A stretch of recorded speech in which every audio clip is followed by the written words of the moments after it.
उर्मिला जी, हमारी एक शर्त है। आपको अपनी बेटी को दहेज में 5 लाख रुपए देने होंगे, तभी हम आपकी बेटी को अपने घर की बहू बनाएंगे। ये सुनकर उर्मिला के होश उड़ जाते हैं। बहन जी, हम 5 लाख रुपए कहाँ से लाएंगे? अच्छा, तो ये शादी नहीं हो सकती फिर। चलिए मनदीप जी यहाँ से। मीनाक्षी अपने पति मनदीप, बेटे वरुण और बेटी साक्षी के साथ उर्मिला के घर से बाहर आती है। मीनाक्षी, तुम क्यों हर रिश्ते वालों से पैसे मांगते जा रही हो? आप चुप रहिए जी। मैं अपने बेटे वरुण की शादी एक ऐसे अमीर घर की लड़की से करवाऊंगी जो दहेज में 5 लाख रुपए लाए और हर महीने अपने मायके जाकर पैसे भी लाए। मीनाक्षी, हमें पैसों की कौन सी कमी है? फिर तुम क्यों हर लड़की वालों से दहेज की मांग कर रही हो? अच्छा हुआ माँ ने इस रिश्ते के लिए मना कर दिया। आजकल सभी लोग दहेज ले रहे हैं। सब उसी शहर जामनगर में अपने बड़े से घर में आते हैं। मीनाक्षी अपने इस परिवार के साथ अपने बड़े से घर में रहती है। मनदीप बहुत अमीर था। वो और वरुण दोनों उसी शहर के कंपनी में नौकरी करते हैं। मनदीप के दोनों बच्चे वरुण साक्षी जवान हो चुके थे, पर अब तक मीनाक्षी की वजह से उनकी शादी नहीं हो रही थी। वो चाहती थी कि उसके बेटे की शादी एक ऐसी अमीर लड़की से हो जो दहेज पे 5 लाख रुपए लाए और साथ में शादी के बाद हर महीने पेंशन की तरह अपने मायके से पैसे भी लाती रहे। अब ये डिमांड सुनकर कोई भी लड़की वरुण से शादी के लिए हाँ नहीं कहती। रात का समय। भाई, आप बता दीजिए ना माँ पिताजी को पायल भाभी के बारे में। साक्षी, तूने देखा नहीं माँ की डिमांड कैसी है? माँ हर रिश्ते वालों से दहेज में 5 लाख रुपए मांग रही हैं। और पायल के माता पिता तो कितने गरीब हैं, वो कहाँ से लाएंगे इतने पैसे? मैं पायल के बिना नहीं रह सकता। अगले दिन वरुण एक पार्क में आता है जहाँ एक पायल नाम की गरीब लड़की बैठी थी। पायल, माँ मेरे लिए लड़की देख रही हैं। अगर माँ को कोई लड़की पसंद आ गई तो वो मेरी शादी करवा देंगी। क्या? नहीं वरुण जी, मैं आपसे प्यार करती हूँ।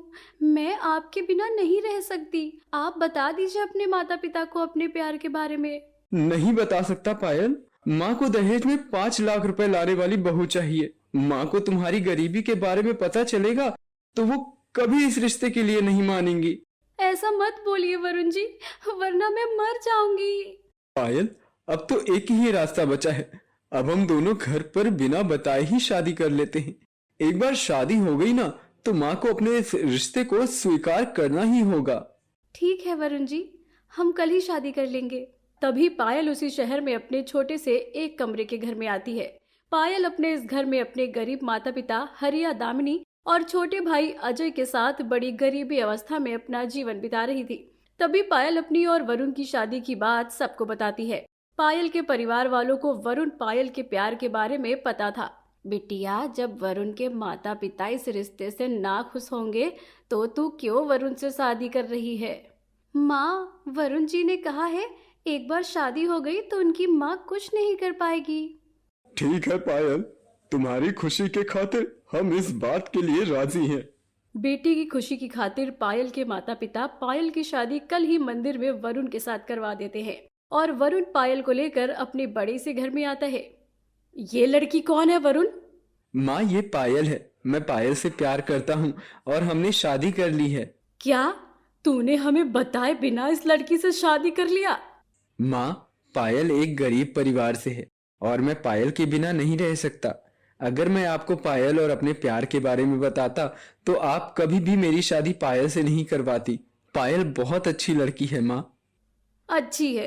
अरे, इस गरीब लड़की से शादी करके तो तूने हमारी इज्जत मिट्टी में मिला दी वरुण। मीनाक्षी, अब शादी तो हो गई ना वरुण की। पायल भाभी, आइए मैं आपको आपका कमरा दिखाती हूँ। इस वरुण ने तो हमें कहीं भी मुंह दिखाने के लायक नहीं रखा। अगले दिन। पिताजी, कल मैं 6 महीने के लिए अपनी कंपनी के काम से विदेश जा रहा हूँ। क्या? वरुण बेटा, कल ही तो तेरी शादी हुई है और तू विदेश जाने की बात कर रहा है? पिताजी, विदेश से आने के बाद मेरी पोस्टिंग और भी बड़ी हो जाएगी। अरे वाह, ये तो बहुत अच्छा मौका है। वरुण विदेश जा रहा है। इस बीच मैं इस गवार पायल को इतना सताऊंगी ना कि ये खुद ही इस घर से चली जाएगी। कुछ दिन ऐसे ही बीत जाते हैं। एक शाम मीनाक्षी पायल के कमरे में आती है। सुनो ए गरीब कहीं की, मैं तुझे इस घर में नौकरानी भी ना बनाती। पर मेरे बेटे की जिद की वजह से मुझे तुझ जैसी गरीब को इस घर की बहू के रूप में स्वीकार करना पड़ा। अब अगर तुझे इस घर में बहू बनकर रहना है ना, तो अपने मायके जा और वहां से 1 लाख रुपए लेकर आ। चल जा। माँ जी, मेरे माता पिता बहुत गरीब हैं, वो कहाँ से लाएंगे इतने सारे पैसे? जितना कहा है उतना कर। तभी पायल अपने मायके आकर सारी बात बताती है। क्या 1 लाख रुपए? जी, अब हम इतने पैसे कहाँ से लाएंगे? पैसों की व्यवस्था तो करनी ही होगी दामिनी, बिटिया के संसार का सवाल है। माँ, भाभी के गरीब मायके वाले कहाँ से लाएंगे इतना पैसा? बिटिया, ये गरीब लोग ना बड़े छुपे रुस्तम होते हैं। इनके पास कई सारा पैसा होता है, पर ये दिखाते नहीं है। इधर हरिया बेटी के लिए अपना खेत 1 लाख रुपए में बेच देता है और वो पैसे लाकर पायल को दे देता है। पिताजी, आपने खेत क्यों बेच दिया? बिटिया, काम तो मैं दूसरा भी कर लूंगा, पर तेरे संसार को बचाना इस समय बहुत जरूरी है। अब इस बात की खबर वरुण को कुछ दिन ऐसे ही बीत जाते हैं। तभी मीनाक्षी बार बार पायल को उसके मायके भेजने लगी और उससे पैसे मंगाने लगी। सुन पायल बहू, अगर तेरे मायके वालों ने वरुण को 2 लाख रुपए की कार नहीं दी तो इस घर से तेरे सारे नाते खत्म हो जाएंगे, समझी? बस माँ, किसी को इतना भी सताना अच्छा नहीं होता। तू अपने काम से काम रख साक्षी। माँ समझ क्यों नहीं रही? लगता है अब मुझे ही कुछ करना होगा। पैसों के ना होने से पायल अपने मायके में ही रहने लगी। एक दिन साक्षी पायल के मायके आती है और पायल के भाई अजय को एक पार्क में लेकर जाती है। साक्षी जी, आपकी माँ क्यों दीदी को अच्छे से संसार में नहीं रहने दे रही? अजय जी, मैं इसलिए यहाँ आई हूँ कि माँ बहुत लालची है और अब उनकी लालच हमेशा के लिए खत्म करने का एक ही रास्ता है। अब हम दोनों को शादी करनी होगी। मेरी बात ध्यान से सुनो। साक्षी अजय के साथ काफी समय तक बातें करती है। रात का समय, साक्षी अजय दोनों वरमाला पहने साक्षी के घर आते हैं। ये सब क्या है साक्षी? माँ, मैं और अजय जी एक दूसरे से प्यार करते हैं और हमने शादी कर ली है। ये सुनकर मीनाक्षी साक्षी को खूब खरी खोटी सुनाती है। 1 महीने बाद अब मीनाक्षी मनदीप बेटी की खुशी की खातिर साक्षी अजय के रिश्ते को अपना लेते हैं। एक रात साक्षी अपने मायके आती है और खूब रोती है। साक्षी, तू इतना रो क्यों रही है? माँ, अजय जी और मेरे ससुराल वालों ने मुझे घर से निकाल दिया और कहा कि अपने मायके जाकर 1 करोड़ रुपए लेकर आ, तभी हम तुझे इस घर में आने देंगे। 1 करोड़ रुपए मांग रहे हैं? मैं बात करती हूँ समधन जी से। नहीं माँ, अगर हम उन्हें कुछ भी कहेंगे तो अजय जी मुझे डिवोर्स दे देंगे। आप उन्हें कुछ नहीं कहेंगे माँ, वो जो मांग रहे हैं उन्हें दे दीजिए। मीनाक्षी, अब हम इतने सारे पैसे कहाँ से लाएंगे? करीब 1 महीना ऐसे ही बीत जाता है।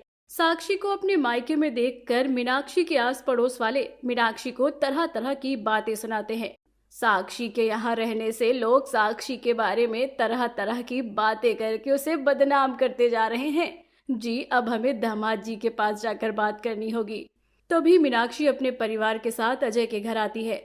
पायल अब तक वहीं थी। दामाद जी, मेरी बेटी को अपना लीजिए। सारे शहर में लोग मेरी बेटी के अचानक मायके में आने से तरह तरह की बातें कर रहे हैं। हमारे पास इतने पैसे नहीं है दामाद जी। माफ करना माँ जी कि आपको मेरी वजह से इतनी तकलीफ हो रही है, पर यही तकलीफ मेरे माता पिता और मुझे भी हुई है। जब से पायल दीदी उस घर से आकर बैठी हैं, लोगों ने ताने दे देकर मेरा और मेरे माता पिता का जीना मुश्किल कर रखा है। मुझे आपसे कोई पैसे नहीं चाहिए माँ जी। मैं तो बस आपको एहसास दिलाना चाहता था कि जब किसी माता पिता की बेटी, जो उनकी इज्जत होती है, अगर वो शादी के बाद अपने मायके में आकर बैठ जाए तो कैसा लगता है। मेरे माता पिता को पायल दीदी के टूटे संसार को देखकर रात रात भर नींद नहीं आ रही थी। ये सुनकर मीनाक्षी की आंखों में आंसू आ जाते हैं। सही कह रहे हो आप दामाद जी, मैं एक माँ का दर्द ही नहीं समझ पाई। आज मुझ पर बीती तो मुझे दामिनी बहन के दर्द का एहसास हुआ। पायल बहू, मुझे माफ कर दे। मैंने तेरे साथ बहुत बुरा बर्ताव किया है, मुझे माफ कर दे बहू। चल बहू, अपने घर चल, मुझे तुझसे कुछ नहीं चाहिए अब।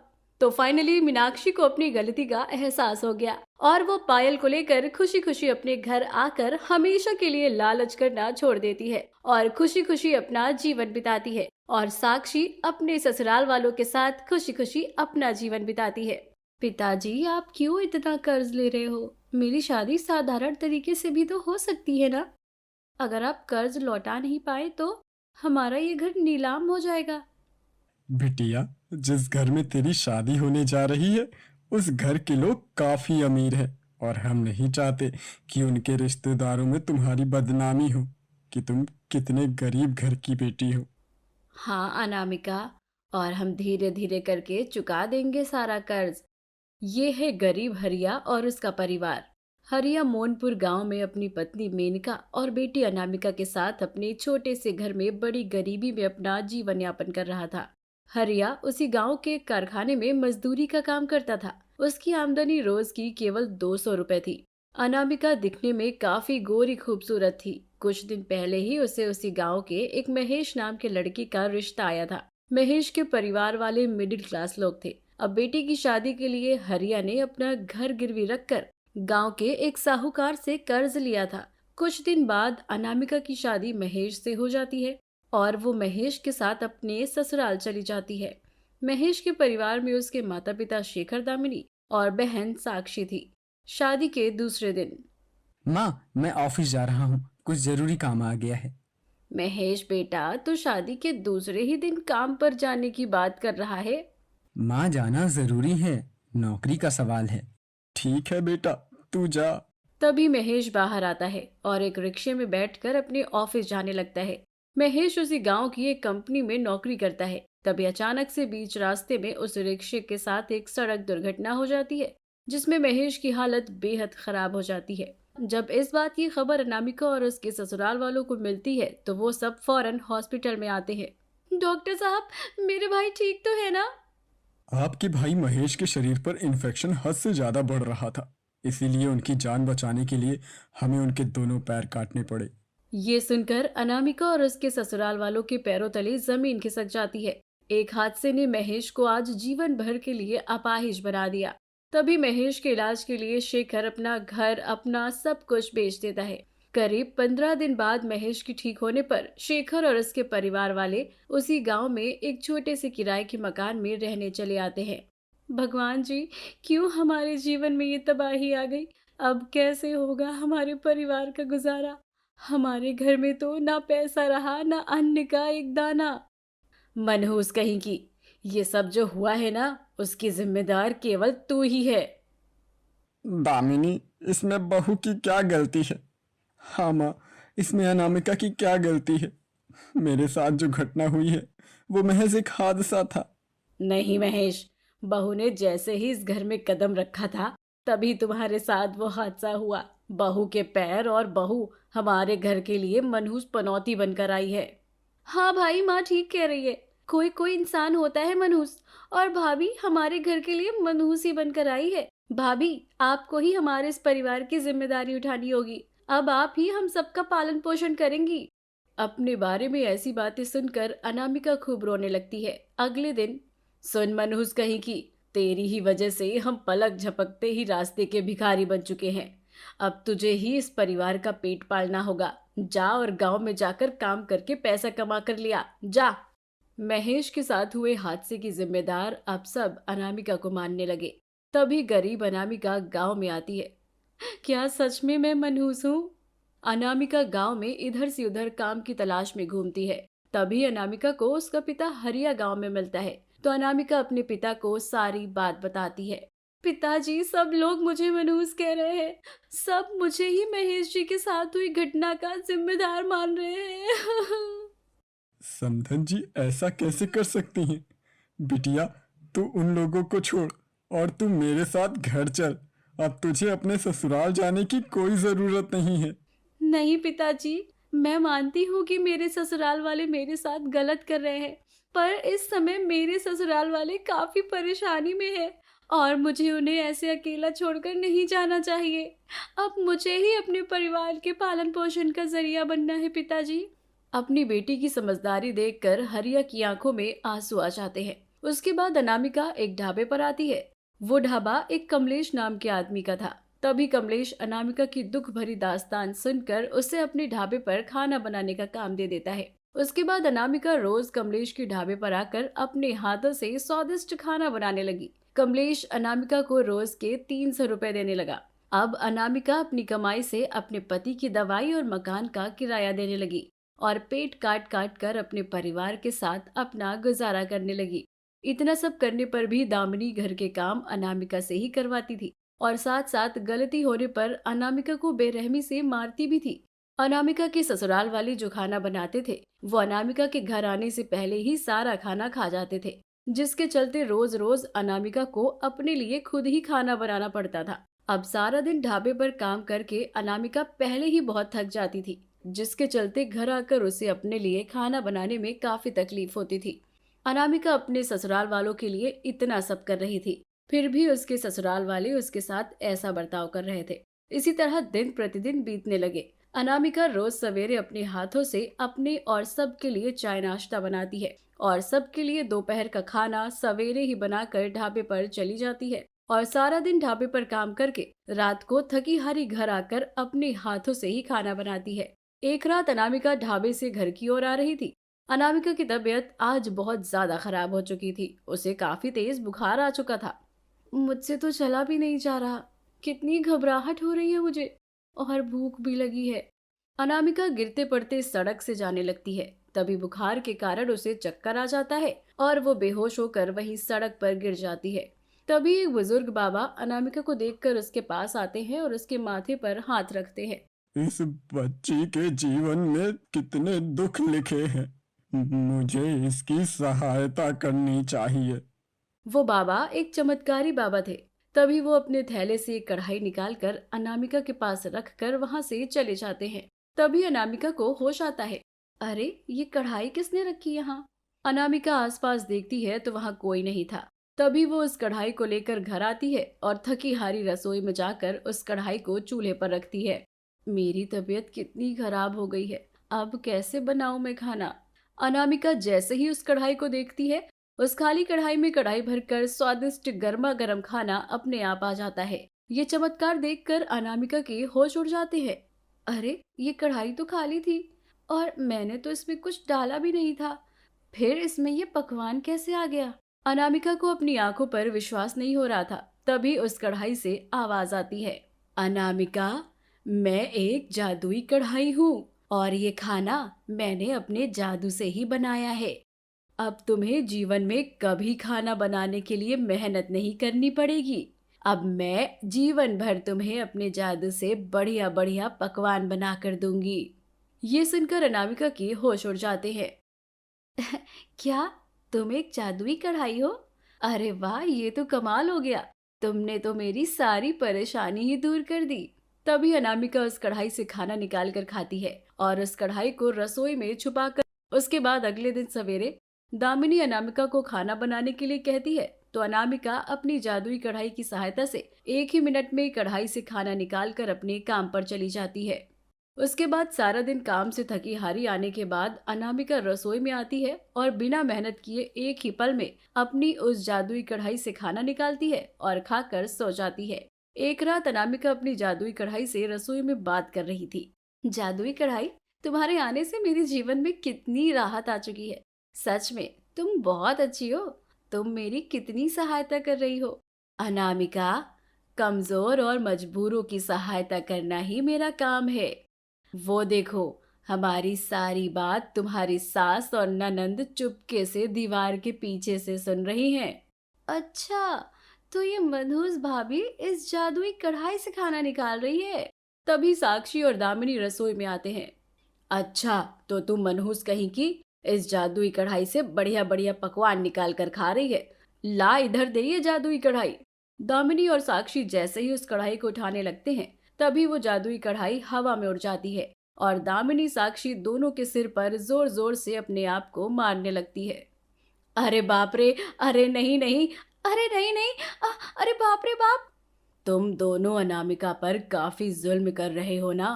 रुको, मैं अभी तुम दोनों को मार मार कर तुम्हारा नाम और निशान ही इस दुनिया से मिटा देती हूँ। बस बस जादुई कढ़ाई, और मत मारो हमें, वरना हम सच में मर जाएंगे। हमें माफ कर दो अनामिका, हम आज के बाद तुम्हें कभी नहीं सताएंगे। दोनों रसोई से भाग जाते हैं। उसके बाद से दामिनी साक्षी ने अनामिका को सताना हमेशा के लिए बंद कर दिया और वो उसके साथ बड़े प्रेम से रहकर अपनी जिंदगी बिताने लगे। तो इसी तरह एक जादुई कढ़ाई अनामिका के जीवन में आकर उसके जीवन में राहत के साथ जीवन भर की खुशियां ले आई। पता नहीं सरला और बच्चों ने खाना खाया भी होगा या नहीं। 4 दिन से लगातार बासी रोटी और दाल खाकर बच्चे भी परेशान हो चुके हैं। पता नहीं कब हमारी गरीबी अवस्था दूर होगी। महेश, कशिश और बच्चे कहाँ हैं? मालिक, मेम साहब और बच्चे मार्केट गए हैं। हरीश अपने कमरे में चला जाता है। गरीब महेश मदनपुर गांव के सेठ हरीश के बड़े से घर में नौकर का काम करता है। महेश बहुत गरीब था। वो कुछ महीने पहले ही हरीश के घर नौकर के काम से लगा था। थोड़े समय बाद हरीश की पत्नी कशिश और उसके 2 बच्चे राहुल रिया तीनों घर आते हैं और सब डाइनिंग टेबल पर बैठकर खाना खाते हैं। हरीश और उसके परिवार वाले पिज्जा, बर्गर, बिरयानी और भी बढ़िया बढ़िया किस्म के लजीज पकवान खा रहे थे। काश कि हम भी हरीश मालिक की तरह अमीर होते तो आज मेरे बच्चे भी अपना मनचाहा खाना खा पाते थे। हरीश और उसके परिवार को बढ़िया लजीज पकवान खाते देखकर महेश अपने गरीब परिवार की भूख की तड़प को याद करके उदास हो जाता है। थोड़े समय बाद महेश डाइनिंग टेबल से सबका जूठा बचा हुआ खाना और जूठे बर्तन लेकर रसोई में आता है। तभी महेश को बर्तन में झूठी बिरयानी, थोड़ा पिज्जा और थोड़े थोड़े बचे हुए पकवान दिखाई देते हैं। खाना तो कितना बच गया। कोई नहीं, शाम को जाते समय मैं ये खाना घर ले जाऊंगा। मेरे बच्चों ने जीवन में कभी इतना अच्छा खाना खाया ही नहीं है। ये खाना खाकर वो बड़े खुश हो जाएंगे। महेश सारे जूठे खाने को एक पॉलिथीन में डालकर बर्तन धोने बैठ जाता है। महेश हरीश के घर बर्तन धोना, झाड़ू लगाना, लगभग सभी काम करता था और इस काम के हरीश महेश को 2000 रुपए महीना देता है। रात का समय महेश पॉलिथीन में रखा जूठा खाना लेकर उसी गांव में अपने छोटे से घर में आता है। जी आप आ गए, आप बैठिए, मैं खाना निकालती हूँ। सरला, इस पॉलिथीन में थोड़ा खाना है, इसे भी बर्तन में लेकर आओ। महेश की पत्नी सरला वो पॉलिथीन लेकर अपनी छोटी सी रसोई में चली जाती है। महेश अपने 3 बच्चे दीपक, कोमल, पायल के पास बैठा था। महेश और उसके परिवार वाले बड़ी गरीबी अवस्था में अपना जीवन बिता रहे थे। थोड़े समय बाद सब साथ बैठकर खाना खाते हैं। पिताजी, आप तो हमारे लिए पिज्जा, बर्गर, बिरयानी कितना कुछ लेकर आए हैं। हाँ बिटिया, तुझे खाना था ना ये सब। अब खाओ तीनों लोग मिलकर। पर ये तो थोड़ा ही खाना है पिताजी, इतने से खाने में कहाँ हमारा पेट भर पाएगा। जी, ऐसा आधा आधा खाना कहाँ से लेकर आए आप? अगर मैं इन्हें बता दूंगा कि मैं हरीश मालिक के परिवार का जूठा खाना लेकर आया तो ये सब काफी दुखी हो जाएंगे। सरला, मैं एक दुकान पर बच्चों के लिए ही खाना लाने गया था। अब रात होने से उस दुकान का सारा खाना बिक चुका था। बस इतना सभी बचा था तो मैं यही ले आया। वाह पिताजी, ये पिज्जा तो कितना स्वादिष्ट है। ला, अब मुझे खाने दे बाकी का पिज्जा। नहीं, ये मेरा पिज्जा है। पिताजी, ये पिज्जा हम सबके लिए लाए हैं, हम सब इसमें से थोड़ा थोड़ा खाएंगे। नहीं, मैं नहीं दूंगा। दीपक, तू? कोमल, पायल, तुम दोनों ये बाकी का खाना खा लो।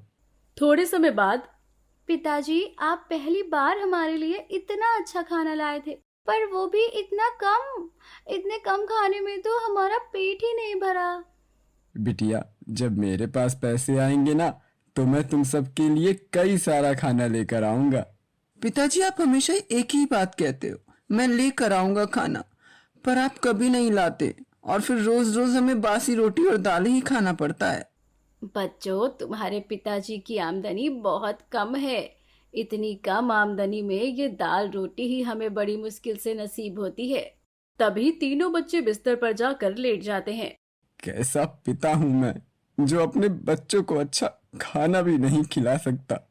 अपने बच्चों को रोज रोज ऐसे खाना खिलाने के लिए तरसते देखकर मुझे बहुत तकलीफ होती है सरला। महेश के घर में रोज सवेरे शाम बासी रोटी और दाल ही बनती थी और इसका कारण था महेश की कम कमाई और गरीबी। अगले दिन सवेरे महेश हरीश के घर काम पर आता है तो हरीश के परिवार वाले अपनी पैकिंग कर रहे थे। मालिक, आप लोग कहीं जा रहे हो क्या? अच्छा हुआ तू आ गया महेश। अब हम सब हमेशा के लिए शहर जा रहे हैं। मेरा ट्रांसफर शहर की कंपनी में हो गया है, तो अब से हम वहीं रहेंगे। इसीलिए अब तुम कहीं और काम ढूंढ लो। ये सुनकर महेश हैरान हो जाता है और वो अपने घर आकर सरला को सारी बात बताता है। बड़ी मुश्किल से तो आपको ये काम मिला था जी, वो भी चला गया। अब कैसे होगा अपना गुजारा? चिंता मत करो सरला, मुझे गांव में कहीं ना कहीं तो दूसरा काम मिल ही जाएगा।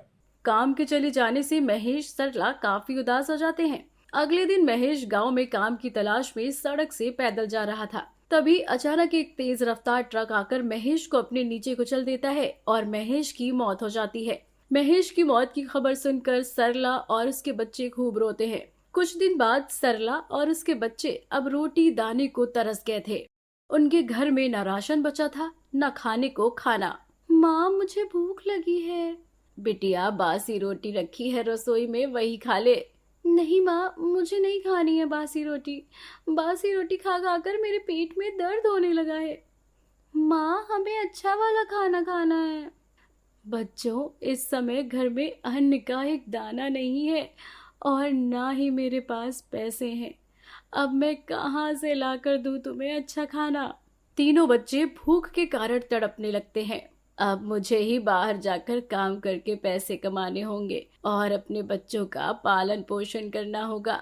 अगले दिन सरला गांव में काम की तलाश में आती है। तभी उसे एक रोहन नाम के अमीर आदमी के घर सफाई करना और खाना बनाने का काम मिल जाता है। सरला जी, इस घर में मैं अकेला रहता हूँ। आपको रोज आकर मेरे लिए खाना बनाना होगा और घर की साफ सफाई करनी होगी। इस काम के मैं आपको 100 रुपए रोज दिया करूँगा। तभी सरला उस दिन से रोहन के घर काम करना शुरू कर देती है। रोहन उसी गांव की एक कंपनी में नौकरी करता है।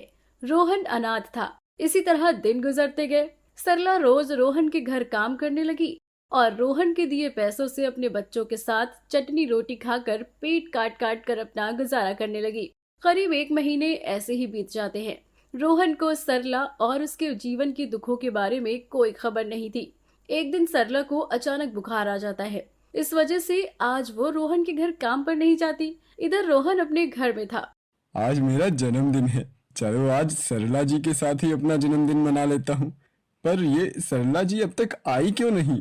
रोहन सरला का काफी समय तक इंतजार करता है। सरला जी अब तक आई क्यों नहीं? शायद आज वो काम पर नहीं आ रही होंगी। चलो कोई नहीं, हर साल की तरह आज भी अपने जन्मदिन की खुशी के मौके पर मैं गांव के गरीब बच्चों में मिठाई बांट कर आता हूँ। रोहन मिठाई लेकर गांव में आता है और गांव के गरीब एक एक मिठाई का डिब्बा देता है। तभी वो सरला के घर के बाहर आता है। शायद इस छोटे से घर में भी कोई गरीब परिवार रहता होगा। चलो इस घर के लोगों को भी मैं मिठाई दे देता हूँ। रोहन को पता नहीं था कि ये घर सरला का है। तभी वो घर में आता है तो अंदर सरला चारपाई पर सोई हुई थी और उसके तीनों बच्चे फटे पुराने कपड़े पहने घर में बैठकर बासी कड़क रोटी टमाटर की चटनी के साथ खा रहे थे। सरला और उसके घर के हालात देखकर रोहन के होश उड़ जाते हैं। सरला जी यहाँ इस छोटे से घर में रहती हैं? कौन है आप? बेटा, मेरा नाम रोहन है। तुम्हारी माँ मेरे ही घर पर काम करती है। अच्छा अच्छा अंकल, वो आज माँ की तबीयत खराब हो गई है, इसीलिए आज माँ काम पर नहीं आ पाई। ओह, डॉक्टर को दिखाया सरला जी ने? नहीं अंकल, माँ के पास पैसे नहीं है। हमारे पास तो खाने के लिए भी पैसे नहीं रहते। तभी सरला के बच्चे रोहन को अपने पिता की मौत और अपनी गरीबी परेशानी की सारी बात विस्तार से बताते हैं। सरला के परिवार के हालात के बारे में सुनकर रोहन के होश उड़ जाते हैं। क्या तुम लोग इतना दर्द भरा जीवन बिता रहे हो? सरला जी इतनी परेशान है और उन्होंने मुझे एक बार भी नहीं बताया। तभी रोहन घर से बाहर चला जाता है और थोड़े समय बाद कई सारा राशन, कई सारे नए कपड़े और कई सारे बढ़िया बढ़िया पकवान लेकर सरला के घर आता है। सरला नींद से जाग जाती है। रोहन और इतना सारा सामान देखकर सरला दंग रह जाती है। मालिक, आप यहाँ? और ये सब क्या है? सरला जी, आपके बच्चों ने मुझे आपके हालातों के बारे में सारी बात बता दी है। आपने एक बार भी मुझसे कहा नहीं कि आप इतने परेशान हो। बच्चों, आज मेरे जन्मदिन पर हम सब यहाँ बैठकर अमीरों वाला खाना खाएंगे। देखो, मैं तुम्हारे लिए कितना कुछ लेकर आया हूँ। तभी रोहन सरला और उसके बच्चों के साथ बढ़िया बढ़िया लजीज अमीरों की तरह पकवान खाता है। जीवन में पहली बार इतना अच्छा खाना खाकर कितना आनंद मिल रहा है। आपका बहुत बहुत धन्यवाद अंकल जी कि आपने हमारे लिए इतना सब किया। मालिक, मैं आपका धन्यवाद कैसे करूं? बचपन से लेकर अब तक मेरे बच्चों के चेहरे पर मैंने कभी इतनी खुशी नहीं देखी थी। आज आपके कारण मेरे बच्चे कितने खुश हो गए।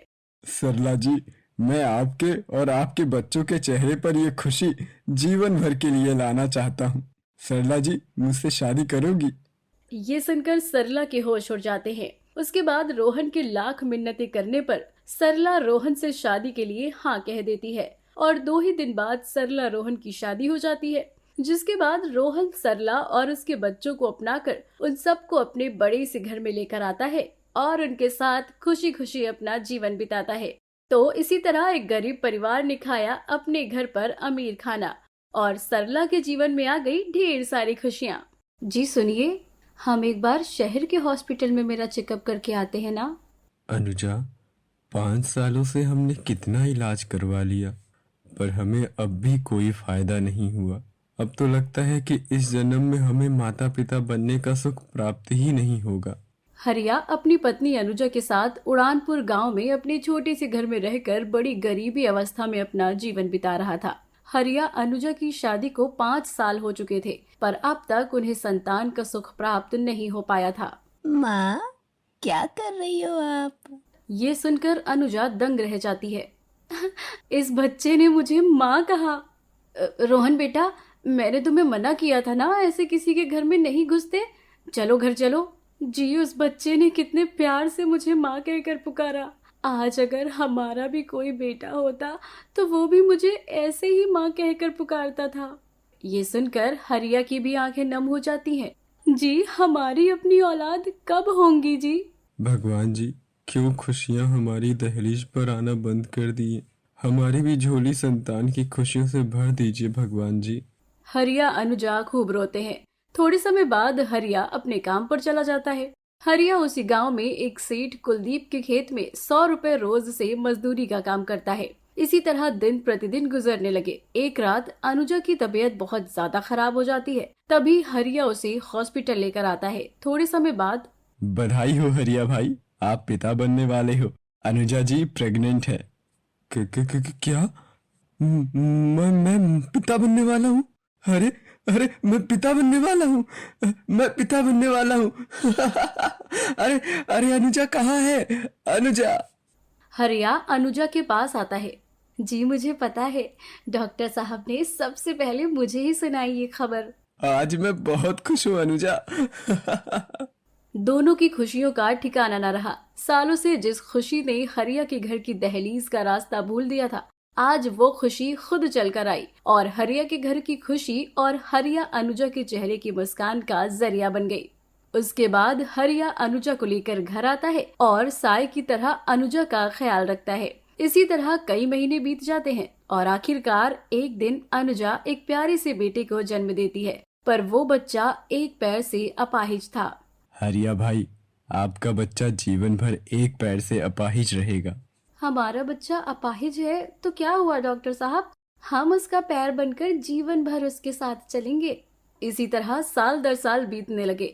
हरिया का बेटा, जिसका नाम अमित था, वो अब 25 साल का हो चुका था। एक पैर से अपाहिज होने की वजह से अमित कोई काम नहीं कर पाता था और गरीबी के चलते उसने पढ़ाई भी नहीं की थी। वो बस सारा दिन अपने घर की चारपाई पर बैठा रहता था। एक दिन सवेरे, अनुजा, मैं काम पर जा रहा हूँ। माँ, मैं कितना बुरा हूँ ना।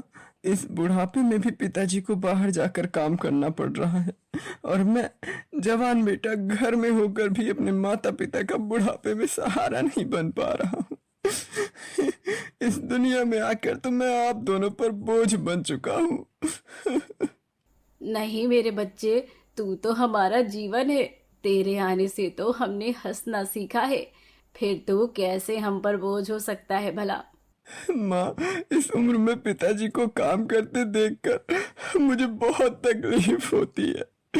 क्यों मैं एक पैर से अपाहिज हूँ? मुझे बाहर जाकर काम करने दीजिए ना माँ। मैं आप दोनों के लिए कुछ करना चाहता हूँ। मेरे बच्चे, हमें गर्व है तुझ पर कि तू हमारे बारे में इतना सोच रहा है, पर तेरे होने से ही हमें बहुत बड़ी हिम्मत और राहत है। एक पैर से अपाहिज होने के कारण अमित कोई काम नहीं कर पाता था, जिसके चलते इस उम्र में हरिया को ही खेतों में काम करके अपने परिवार का गुजारा चलाना पड़ रहा था। दोपहर का समय, इन दिनों कड़ाके की गर्मी पड़ रही थी। अनुजा अपने घर में मिट्टी के चूल्हे पर रोटियां बना रही थी। गर्मी और चूल्हे की भाप से अनुजा पसीना पसीना हो चुकी थी। अपनी माँ की ये तकलीफ देखकर सामने बैठा अमित काफी उदास हो जाता है। इस गर्मी में माँ को खाना बनाने में कितनी तकलीफ हो रही है। घर में ना पंखा है ना एसी है। अब क्या करूं? कैसे अपनी माँ की ये परेशानी दूर करूं? अब मुझे ही बाहर जाकर काम करके पैसे कमाने होंगे और माँ के लिए एक एसी खरीद कर लाना होगा, ताकि माँ को गर्मी में खाना पकाने में कोई परेशानी ना हो। माँ, मैं अजय के घर जा रहा हूँ। अमित अपनी बैसाखी लेकर बाहर आता है। माँ, पिताजी को पता नहीं चलना चाहिए कि मैं बाहर आकर काम कर रहा हूँ। अपने दोस्त अजय का बहाना बताकर अमित घर से बाहर काम की तलाश में घूमता है। तभी वो एक अनाज के कारखाने में जाता है।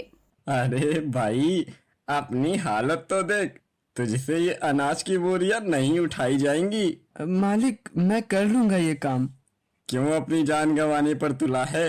मालिक, जिस माता पिता की बदौलत आज मैं इस दुनिया में हूँ, अगर उन माता पिता का सहारा बनने में मेरी जान भी चली जाए तो मुझे कोई अफसोस नहीं। ये सामने अनाज की बोरियां देख रहा है, तुझे ये 10 बोरियां उठाकर बाहर ठेले पर रखना होगा और यहाँ से 4 किलोमीटर दूरी पर ठेले को लौटते हुए लेकर जाकर एक दुकान पर रोज ये अनाज की बोरियां पहुंचानी होंगी। इस काम के मैं तुझे 500 रुपए रोज दूंगा। तभी अमित बड़ी मुश्किल से बोरियां उठाकर बाहर ठेले पर रखता जाता है और उस ठेले को काफी मुश्किलों का सामना करके सड़क से लौटते हुए ले जाने लगता है। कड़ी धूप में अपाहिज पैरों के साथ ठेला लौटते लौटते अमित की हालत खराब होने लगती है। करीब 3 घंटे तक मुश्किल से रास्ता तय करके अमित वो ठेला बताए पते पर पहुंचा देता है और वापस कारखाने में आकर हरीश से 500 रुपए लेता है। इस तरह अमित रोज रोज अजय का बहाना बताकर घर से बाहर आने लगा और कारखाने से अनाज की बोरियां ले जाने लगा। अब अमित के इस संघर्ष की खबर उसके माता पिता को नहीं। करीब 1.5 महीने तक ऐसे ही चलता रहा। एक दिन दोपहर में हरिया और अनुजा बाजार में सब्जी लेने आते हैं। तभी उनकी नजर अपने बेटे अमित पर पड़ती है, जो कि कड़ी धूप में अपाहिज पैरों के साथ अनाज की बोरियों से भरा ठेला लौटते हुए सड़क से ले जा रहा था। ये देखकर हरिया अनुजा के पैरों तले जमीन खिसक जाती है। तभी वो अमित के पास आते हैं। माँ, पिताजी। मेरे बच्चे, ये क्या कर रहा है तू? बेटा, तू ये इतना कठिन काम, बेटा तू क्यों ये काम कर रहा है? पिताजी, मेरे होते हुए भी आपको कोई सुख नहीं मिल रहा था। माँ को भी गरीबी के कारण इतनी गर्मी में चूल्हे पर खाना बनाने में कितनी तकलीफ हो रही थी। बस माँ की उसी परेशानी को दूर करने के लिए मैं 1.5 महीने से ये काम कर रहा हूँ, ताकि मैं माँ के लिए एक एसी खरीद कर ला सकूं और माँ को फिर खाना बनाते समय कभी गर्मी ना लगे। ये सुनकर अनुजा हरिया खूब रोने लगते हैं। मेरे बच्चे, तू नहीं करेगा अब कोई काम। तू हमारे लिए अपने आप को इतनी तकलीफ में डाल रहा था। चल बेटा, घर चल। तभी वहाँ कारखाने का मालिक हरीश आता है। अमित, मैंने बहुत बेटे देखे, पर तेरे जैसा आज्ञाकारी और बहादुर बेटा मैंने कभी नहीं देखा। तू अपाहिज होकर अपनी माँ के लिए इतना संघर्ष कर रहा है। सच में दोस्त, आज दिल जीत लिया तूने। ये ले अमित, 30,000 रुपए और अपनी माँ के लिए एक एसी खरीद कर ला। और हाँ, कल से तू मेरे कारखाने में कुर्सी पर बैठकर केवल कारखाने का हिसाब किताब संभालेगा और मैं तुझे 500 रुपए रोज दूंगा। ये सुनकर अमित और उसके माता पिता काफी खुश हो जाते हैं। उसके बाद अमित उन पैसों से एक एसी खरीद कर घर लाता है और घर में लगा देता है। जिसके बाद अनुजा एसी की ठंडी हवा में घर में खाना बनाने लगी। अब खाना बनाते समय उसे गर्मी की परेशानी नहीं होती। उसके बाद अमित रोज हरीश के कारखाने में जाकर कुर्सी पर बैठकर काम करने लगा और अपने माता पिता का गुजारा चलाने लगा। तो इसी तरह एक गरीब की रसोई में आया एसी। दोस्तों, दुनिया में कोई भी काम मुश्किल नहीं होता है, बस उसे करने की हिम्मत और दिल में जज्बा होना चाहिए। उम्मीद करते हैं आपको ये कहानी पसंद आई होगी। भोला गांव में एक ठेले पर कई सारे पपीते लिए खड़ा था। उसके पास कई सारे लोग खड़े पपीते खरीद रहे थे। आइए आइए और मजेदार सस्ते दाम में मीठे मीठे पपीते खरीद कर ले जाइए। आइए आइए। अरे भाई, मैंने ये 3 पपीते लिए हैं, क्या दाम हुए इनके? भाई, एक पपीता 20 रुपए का है, आपके 60 रुपए हुए हैं। तभी सारे लोग भोला के हाथों हाथ पपीते खरीद कर ले जाते हैं और रोज की तरह आज भी भोला के सारे पपीते बिक जाते हैं। चलो अब घर जाकर मजे से रिया के हाथ का बना खाना खाकर सो जाता हूँ। भोला ठेला लेकर उसी गांव में अपने छोटे से मिट्टी के बने घर में आता है, जहां घर में उसकी अपाहिज पत्नी अनुजा चारपाई पर बैठी थी और बेटी रिया मिट्टी के चूल्हे पर अपनी माँ के बताए तरीके से खाना बना रही थी। अनुजा दोनों पैरों से अपाहिज थी। जी आ गए आप। रिया बिटिया, खाना निकाल, तेरे पिताजी आ गए। जी माँ। जी सुनिए ना। हाँ अनुजा, बोलो। मुझे बाथरूम जाना है। अच्छा, मैं ले चलता हूँ तुम्हें। तभी भोला अपनी अपाहिज पत्नी को गोद में उठाकर बाथरूम ले जाने लगता है कि तभी भोला को ठोकर लग जाती है और वो अनुजा को लेकर नीचे गिर जाता है। आ माँ! माँ, पिताजी! अनुजा, तुम ठीक तो हो ना? तुम्हें कहीं लगी तो नहीं? हाँ जी, मैं ठीक हूँ। आप ठीक हो? मुझे माफ कर देना अनुजा, वो गलती से मुझे ठोकर लग गई। तुम्हें ज्यादा लगी तो नहीं ना? अरे नहीं बाबा, मुझे नहीं लगी। तभी भोला फिर से अनुजा को उठाकर बाथरूम में ले जाता है। थोड़े समय बाद सब घर में बैठकर खाना खा रहे थे। पिताजी, आप माँ के लिए एक विकलांग कुर्सी लेकर आइए ना। रोज रोज आपको छोटे छोटे काम के लिए माँ को गोद में उठाकर ले जाना पड़ता है। बिटिया, मैं भी कब से विकलांग कुर्सी लाने का सोच रहा हूँ, पर मेरे पास पैसे ही नहीं जमा हो पा रहे। मेरी सारी कमाई रोजमर्रा की जरूरतों में ही खर्च होती जा रही है। कोई नहीं जी, जब आपके पास पैसे आए तब आप ले आना कुर्सी। भोला अपने इस परिवार के साथ बड़ी गरीबी में अपना जीवन बिता रहा था। भोला की पत्नी अनुजा सालों पहले एक सड़क दुर्घटना में भोला को बचाने के चक्कर में दोनों पैरों से अपाहिज हो गई थी। तब से घर के सारे काम रिया ही करती आ रही थी। भोला रोज गांव में अपने ठेले पर पपीते बेचने का काम करता था। उसके पपीते तो गांव में बहुत बिकते थे, पर उसे ज्यादा मुनाफा नहीं मिलता था। कुछ दिन यूं ही बीत जाते हैं। एक शाम भोला गांव में ठेला लिए खड़ा था। आज तो सारे दिन में केवल 2 ही पपीते बिक पाए मेरे। तभी रात तक 2 ही पपीते बेचकर बाकी सारे पपीते लेकर भोला घर आता है। जी, आज इतने सारे पपीते क्यों वापस ला लिए आपने? अनुजा, आज केवल 2 ही पपीते बिक पाए मेरे। कोई नहीं जी, धंधे में उतार चढ़ाव तो आते ही रहते हैं। तभी तीनों खाना खाकर सो जाते हैं। उतने में अचानक बाहर तेज तूफानी बारिश शुरू हो जाती है और बारिश पूरी रात चलती है, जिसके चलते सवेरे तक भोला के सारे पपीते में कीड़े पड़ने से सारे पपीते खराब हो जाते हैं। ये क्या, सारे पपीते तो खराब हो गए। लगता है बारिश के पानी से पपीतों में कीड़े पड़ गए। अब ये पपीते किसी काम के नहीं रहे। अनुजा, इन्हें बाहर किसी जानवर को खाने के लिए डाल दो। तभी रिया सारे पपीते बाहर जानवर को डाल देती है। तभी भोला कई सारे पपीते खरीद लेता है। जितने पैसे थे मैंने उतने पैसे के पपीते खरीद लिए। बस आज किसी तरह मेरे सारे पपीते बिक जाए, वरना मेरे पास तो ना पपीते खरीदने के लिए पैसे रहेंगे, ना ही घर खर्च के लिए। भोला सारे पपीते ठेले पर लेकर इस उम्मीद में गांव में आता है कि आज उसके सारे पपीते बिक जाएंगे। तभी शाम तक भोला के केवल 3 ही पपीते बिक पाते हैं। अब भोला निराश होकर फिर से घर आता है। इसी तरह 4 दिन बीत जाते हैं। भोला के रोज रोज केवल 2 ही पपीते बिक रहे थे। अब उसके पास बचे हुए पपीते ज्यादा दिन रहने से खराब भी होने लगते हैं। एक रात, बीते दिनों से तो मेरे पपीते बिक ही नहीं पा रहे। घर का राशन भी खत्म हो चुका है और पास में पैसे भी नहीं रहे। ऊपर से ये पपीते भी खराब हो चुके हैं। जी, अगर आपका कारोबार नहीं चल रहा है तो आप दूसरा कोई काम कीजिए ना। दूसरा क्या काम करूं अनुजा? अपना ये गांव इतना छोटा है कि यहाँ करने को कोई काम ही नहीं है। अपने गांव के लोग खुद शहर जाकर काम करते हैं। अब मैं शहर भी नहीं जा सकता। अगर मैं शहर चला गया तो यहाँ तुम्हारा ख्याल कौन रखेगा? तो हम सब शहर चले जाते हैं। शहर में बहुत खर्चा है अनुजा, हम वहाँ खर्च नहीं उठा पाएंगे। कोशिश करता हूँ मैं यहाँ काम ढूंढने की। अगर कोई काम मिलता है तो ठीक, वरना हम अपना सब कुछ बेचकर शहर चले जाएंगे। उसके बाद भोला 2 दिन तक गांव में काम की तलाश करता रहा, पर उसे कहीं कोई काम नहीं। तभी मजबूरी में आकर एक दिन भोला अपना घर, अपना सब कुछ बेच देता है और अपने परिवार के साथ शहर एक बस में बैठकर जाने लगता है। थोड़े समय बाद तीनों शहर के बस स्टॉप पर पहुंच जाते हैं। रात का समय था। भोला अपनी पत्नी और बेटी के साथ शहर के बस स्टॉप पर बैठा था। भोला के हाथ में कपड़े की एक छोटी सी पोटली थी, जिसमें भोला के सारे पैसे थे। अनुजा, हम यहीं सो जाते हैं। कल सवेरे हम शहर में काम ढूंढने चले जाएंगे। भोला अपने परिवार के साथ ही वही बस स्टॉप पर बैठा था। तभी 2 चोर बदमाश की नजर भोला पर पड़ती है और वो तेजी से आकर भोला के हाथ से उसके पैसों की पोटली छीनकर वहां से भाग जाते हैं। अरे मेरे पैसे! चोर चोर चोर! अरे पकड़ो उन्हें! वो दोनों चोर बाइक पर बैठकर वहां से चले जाते हैं।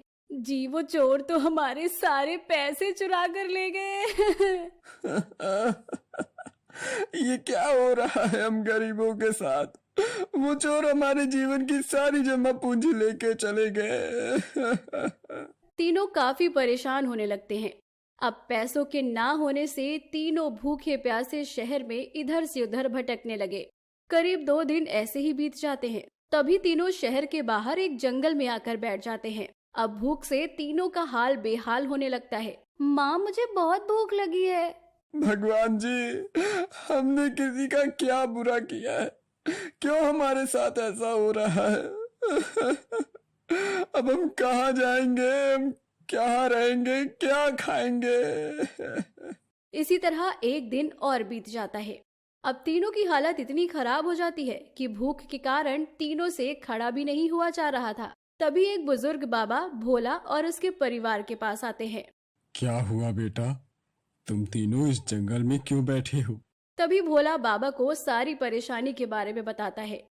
ओहो, भाग्य ने तो बहुत ही दर्दनाक खेल खेला है बेटा तेरे साथ। मैं तुम्हारी कुछ सहायता जरूर करता, पर इस समय मेरे पास पैसे ही नहीं है। पर हाँ, मेरे पास ये एक पपीता है, इसे अपने पास रखो, इससे तुम्हारी सारी परेशानी दूर हो जाएगी। बाबा भोला को वो पपीता देकर वहां से चले जाते हैं। तभी भोला उस पपीते को लकड़ी के बीच में से काटता है, तो उस पपीते के अंदर सोने के कई सारे सिक्के थे। सोने के सिक्के? अरे, इसमें तो सोने के सिक्के हैं। अब भोला सारे सोने के सिक्के निकालता है। देखो देखो अनुजा, ये तो सोने के सिक्के हैं। तभी वो पपीता अपने आप ही बंद होकर पहले की तरह साबुत हो जाता है। ये अनहोनी देखकर तीनों के होश उड़ जाते हैं। अरे, इस पपीते को मैंने अभी काटा था, फिर से वापस से ये साबित कैसे हो गया? ये कैसा चमत्कार है? तभी भोला फिर से उस पपीते को काटता है, तो इस बार फिर से उस पपीते के अंदर सोने के सिक्के निकलते हैं। अरे वाह, इसमें तो फिर से सोने के सिक्के निकले। इसका मतलब ये पपीता जादुई पपीता है।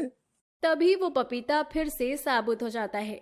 वाह वाह वाह अनुजा, ये तो एक जादुई पपीता है। देखो, हमें कितना सारा सोना मिल गया। अब तो हमारी सारी परेशानी दूर हो जाएगी। तीनों बड़े खुश होने लगते हैं और भोला कुछ सोने के सिक्कों को बेचकर शहर में एक बड़ा सा आलीशान घर खरीद लेता है और वहीं शहर में कपड़ों का कारोबार भी करने लगता है और हमेशा अपने उस जादुई पपीते से सोने के सिक्के निकालता जाता है और अपनी गरीबी दूर करता जाता है। तो इसी तरह एक जादुई पपीते के आने से भोला और उसके परिवार की सारी परेशानियां दूर हो गई और उनके जीवन में ढेर सारी खुशियां आ गई। हरिया अपने छोटे से घर में अपनी पत्नी अनुजा और बेटे आकाश के साथ बैठा चाय पी रहा था। पिताजी, मुझे 3,000 रुपए चाहिए। कॉलेज की परीक्षा की फीस जमा करनी है मुझे। अनुजा, कल रात मैंने तुझे जो पैसे दिए हैं, उन पैसों में से आकाश को 3,000 रुपए दे दे। उन पैसों में तो घर का राशन भरना है ना? हम राशन 2 दिन बाद भर लेंगे, पहले आकाश की पढ़ाई जरूरी है। तभी अनुजा 3,000 रुपए आकाश को दे देती है और आकाश रोज की तरह अपने कॉलेज चला जाता है। आकाश अपने माता पिता के साथ मदनपुर गांव में अपने छोटे से घर में रहता है। आकाश उसी गांव के ग्रेजुएशन कॉलेज में पढ़ाई करता है। अनुजा, मैं ढाबे पर जा रहा हूँ। हरिया अपने छोटे से ढाबे पर आता है। हरिया का उसी गांव में एक ढाबा था जो कि काफी चलता था।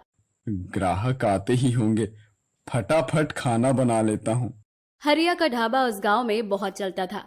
उसके ढाबे पर हर समय ग्राहकों की भीड़ रहती थी।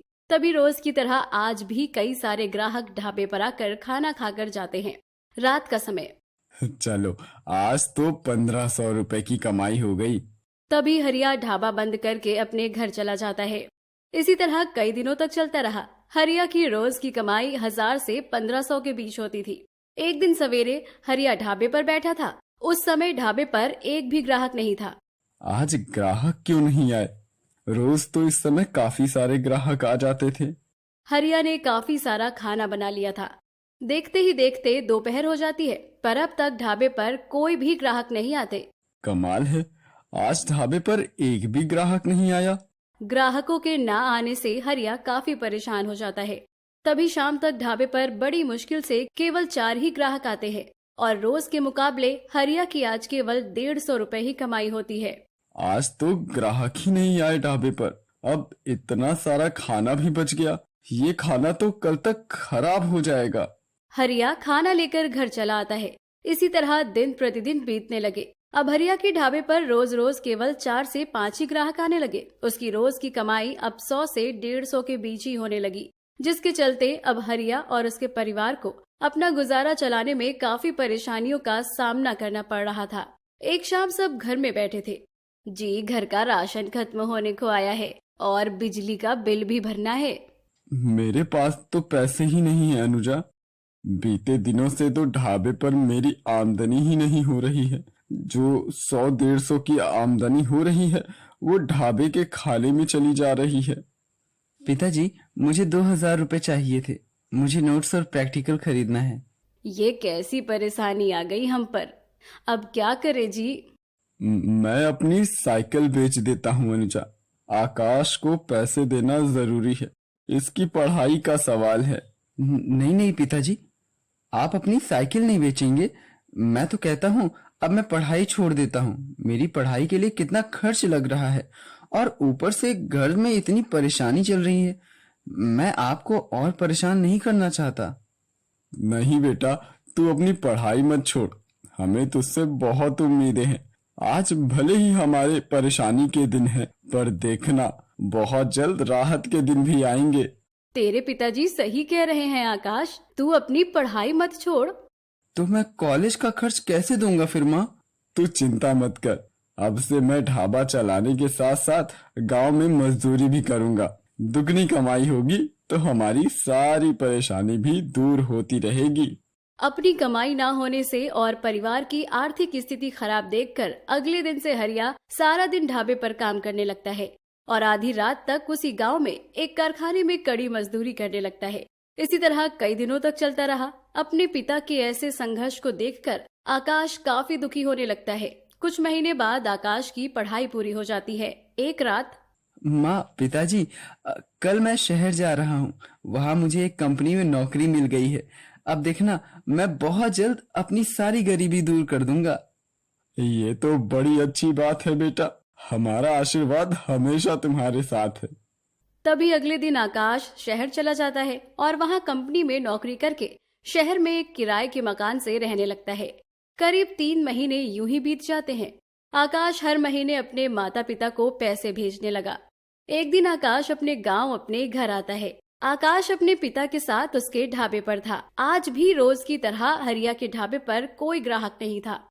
पिताजी, जब ढाबे पर ग्राहक ही नहीं आ रहे हैं तो आप क्यों ढाबे पर बैठकर इतना संघर्ष कर रहे हैं? आप ये ढाबा बंद क्यों नहीं कर देते? अब तो मैं कमा रहा हूँ ना। आप बस घर में रहकर आराम कीजिए। हम ये ढाबा बंद नहीं कर सकते बेटा। इस ढाबे ने हमें बहुत सहारा दिया है। हम इसे बंद नहीं कर सकते। और ग्राहकों का क्या है? आज 5 ग्राहक आ रहे हैं, कल ज्यादा भी आ सकते हैं। हरिया का ढाबा काफी पुराना और कच्चा हो चुका था। पिताजी, आपका ये ढाबा कितना कच्चा और कमजोर हो चुका है, इसीलिए ढाबे पर ग्राहक नहीं आ रहे। जब अपने पास पैसे आएंगे तो हम धीरे धीरे ढाबे का निर्माण करते रहेंगे। तभी आकाश घर आता है।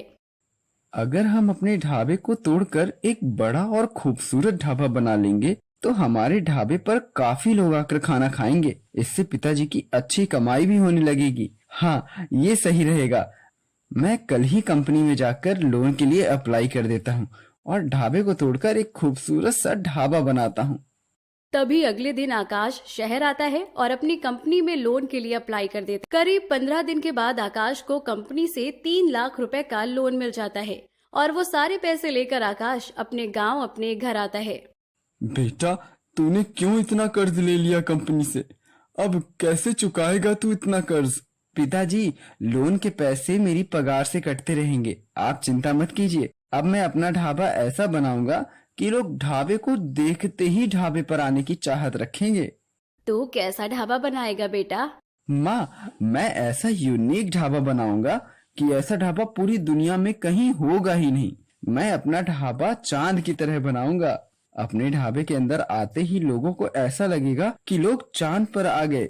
ऐसी जगह पर आना लोग बहुत पसंद करते हैं। देखना, अब पिताजी के ढाबे पर इतने ग्राहक आएंगे कि पिताजी अपनी कमाई गिन भी नहीं पाएंगे।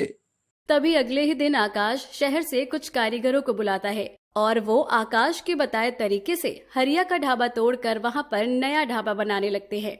आकाश रोज सवेरे शहर जाकर अपनी नौकरी करने लगा और रात में गांव में आकर कारीगरों को काम समझाने लगा।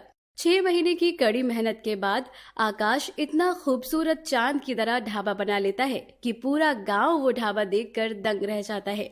उस ढाबे की जमीन चांद की सतह की तरह थी। वहाँ बड़े बड़े पत्थर थे। वो ढाबा अंदर से देखने पर पूरी तरह से चांद की तरह दिख रहा था। तभी कई सारे लोग ढाबे पर आते हैं। अरे वाह, क्या खूबसूरत ढाबा है ये। ऐसा लग रहा है जैसे हम चांद पर आ गए हो। ऐसा खूबसूरत ढाबा तो मैंने आज तक नहीं देखा। अब तो मैं रोज इसी चांद ढाबे पर आकर खाना खाऊंगा। सारे लोग हरिया के उस चांद ढाबे की खूब तारीफ करते हैं और सब मजे से उस चांद की सतह जैसे ढाबे पर खाना खाने का आनंद लेते हैं। अपने ढाबे पर इतने सारे ग्राहकों को देखकर हरिया अनुजा काफी खुश होने लगते हैं। वाह बेटा वाह, कितना खूबसूरत ढाबा बनाया है तूने। ऐसा खूबसूरत ढाबा तो पूरी दुनिया में कहीं नहीं होगा। फिर क्या था, हरिया के उस चांद ढाबे पर रोज रोज हजारों की तादाद में लोग आकर खाना खाने लगे और हरिया की रोज की हजारों में कमाई होने लगी। एक रात हरिया अपने घर में बैठा था। देखो अनुजा, आज तो ढाबे पर 7,000 रुपए की कमाई हुई है हमारी। आकाश बेटा, मैं तेरा धन्यवाद कैसे करूं? आज तूने अपने पिता को वो चीज दी है जो दुनिया का कोई बेटा अपने पिता को नहीं दे सकता। मुझे गर्व है बेटा तुम पर। पिताजी, ये करना तो मेरा कर्तव्य है। अच्छा, अब आप ढाबे को अच्छे से चलाइए, मैं शहर जाकर अपनी नौकरी करता हूँ। तभी अगले ही दिन आकाश शहर चला जाता है और हरिया रोज रोज अपने ढाबे पर आकर हजारों रुपए की कमाई करने लगा और अनुजा के साथ खुशी खुशी अपना जीवन बिताने लगा। इसी तरह 1 साल बीत जाता है। हरिया अपनी कमाई से आकाश का सारा कर्ज चुका देता है, जिसके बाद आकाश अपनी नौकरी छोड़कर अपने माता पिता के पास आकर अपने पिता के साथ अपने ढाबे को चलाने लगा और खुशी खुशी अपना जीवन बिताने लगा।